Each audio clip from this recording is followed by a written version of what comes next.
J'ai tourné une campagne Hug à Marseille et j'ai failli tout ruiner à cause d'un débardeur blanc taché. Call time, 9h, j'arrive sur le spot et on a posé nos affaires à la mûrisserie. Donc c'est un endroit que j'adore parce qu'il y a une vraie vibe.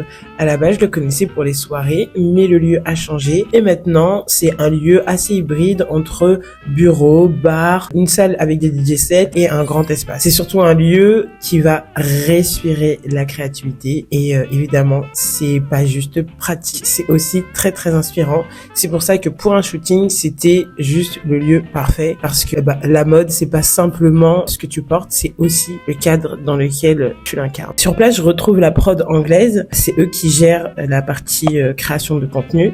Et il y a aussi Soutayu, que vous avez vu dans l'épisode précédent, que j'ai appelé pour m'aider à créer le look, et du coup, qui est venue dès le matin. Souta, c'est une meuf qui a une capacité à capter une vibe et à la transformer en vêtement. C'est ça que j'ai adoré avec elle. Je voulais pas juste qu'elle m'habille pour le shoot, mais je voulais vraiment qu'on crée quelque chose, qu'on s'amuse et qu'on représente bien le message qu'elle veut porter à travers sa marque. Donc, j'étais très contente de bosser avec elle.